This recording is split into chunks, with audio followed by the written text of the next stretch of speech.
Assalamualaikum warahmatullahi wabarakatuh. Para pemirsa dimanapun Anda berada, kali ini kita kembali bertatap muka dalam bincang-bincang sekitar wakaf. Untuk apa dan kenapa kita harus berwakaf? Instrumen wakaf merupakan satu-satunya yang diajarkan oleh Islam tentang keuangan. Kita mengenal jiswaf, zakat, infak, sedekah, dan wakaf. Bahkan di Indonesia sudah ada lembaganya, ada Basnas, ada Badan Wakaf Indonesia. Nah, kenapa kita harus berwakaf? Tujuannya adalah mengabadikan harta. Karena kata wakaf itu sendiri tidak dikenal sebelumnya di masa Rasulullah disebut al-hibs, ya al-hibs. Ya udah jadi bahasa Indonesia habis, ya. Habis artinya habis, nggak ada. Jadi wakaf itu dilupakan. Kalau sudah diberikan, dilupakan. Nah, wakaf ini kalau kita lihat dalam Al-Quran hanya bisa kita temukan dalam istilah tajwid yang namanya wakaf. Wakaf adalah tempat kita berhenti kalau membaca Al-Quran. Artinya, kalau ingin sempurna bacaan kita, maka pahamilah tentang hukum wakaf. Itu yang pertama. Yang kedua, rukun Islam itu ada 5. Yang menyempurnakannya adalah haji. Yang menyempurnakan haji adalah wukuf di Arafah, artinya berhenti. Rukun Islam kelima adalah haji, yang menyempurnakan haji adalah wukuf. Jadi wukuf menyempurnakan ibadah haji dan menyempurnakan rukun Islam kita. Yang ketiga, wakaf, harta. Ada zakat, ada infak, ada sedekah, ada wakaf. Nah, wakaf sama, menghentikan. Artinya menghentikan harta yang kita miliki. Dengan menghentikan harta yang kita miliki, bahwa boleh kita artikan, kalau tadi wakaf dalam hukum Al-Quran menyempurnakan bacaan, kalau wukuf menyempurnakan rukun Islam yang kelima kita, maka wakaf adalah menyempurnakan harta yang kita miliki. Wakaf yang merupakan sedekah tidak ada ketentuannya, karena sedekah itu sendiri bisa instrumennya harta dan juga tenaga. Nah, berbicara tentang wakaf, berapa yang harus kita wakafkan? Kita merujuk sejarah.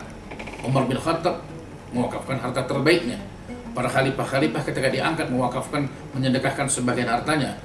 Nah, untuk itu kita lihat dalam Undang-Undang Wakaf Indonesia, mewakafkan harta maksimal adalah 1/3.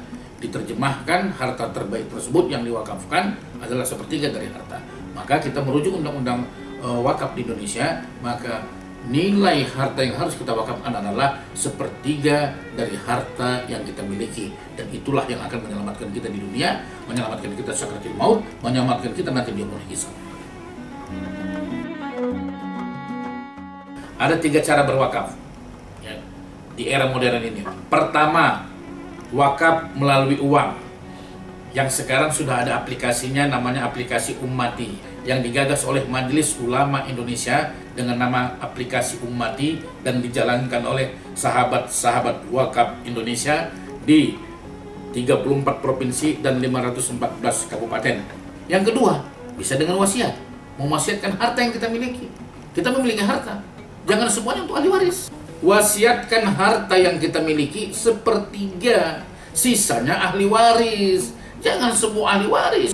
Nomor 3, ini kita sebut smart wakaf, ya, cara cerdas berwakaf. Bagaimana caranya?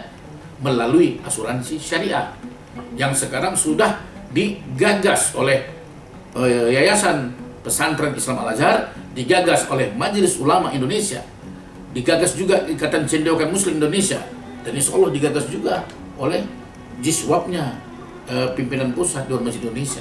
Jadi ini luar biasa. Wakaf melalui asuransi syariah, cara mudah kita mewakafkan aset yang kita miliki. Saya contohkan lagi. Kita punya harta 3 miliar, 1/3-nya 1 miliar.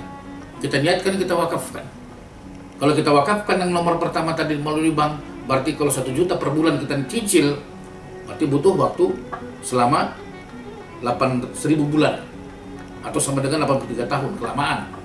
Nah, tapi kalau kita wasiatkan, insya Allah kita meninggal dunia, dimanfaatkan jadi wakaf.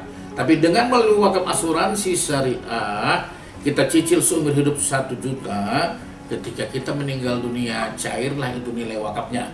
Tetapi Majelis Ulama Indonesia telah menetapkan dalam Fatwa Dewan Syariah Nasional tahun 2016 bahwa wakaf melalui manfaat asuransi syariah hanya boleh diwakafkan 30-45% dari nilai uang pertanggungan tersebut. Sisanya yang 55% ahli waris. Samakan dengan wasiat tadi. Wasiat tadi juga gitu kan. 30% kita wakafkan untuk kita, 70% ahli waris. Asuransi juga sama. Ya. 30% kita wakafkan, sisanya diwariskan. Apa kelebihannya wakaf asuransi syariah? Kelebihannya wakaf asuransi syariah berwakaf aset tanpa kehilangan aset. Kenapa? Karena nilainya yang kita wakafkan. Makanya kami sebut smart wakaf. Kalau saya melihat ada salah satu perusahaan namanya Aksa Finansial Indonesia Syariah, di mana mereka bekerja sama dengan Majelis Ulama Indonesia dengan memberikan berbagai hal yang bisa diwakafkan dari asuransi itu. Tidak hanya uang pertanggungan di akhir kontrak sesuai dengan fatwa Majelis Ulama Indonesia, hanya 30-45% diwakafkan, sisanya untuk ahli waris. Tetapi mereka memberikan juga dari cicilan wakaf atau premi cicilan wakaf ini, sebahagiannya diwakafkan langsung.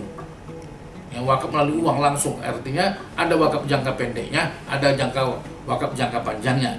Inilah yang dipelopori oleh Aksa Finansial Indonesia Syariah. Yang ketiga, surplus underwriting sebahagian juga diwakafkan. Jadi para pemirsa silahkan memilih perusahaan mana yang pantas kita ambil untuk mewakafkan sebahagian harta yang kita miliki. Ya. Boleh asuransi lain, boleh juga melalui Aksa Finansial Indonesia Syariah.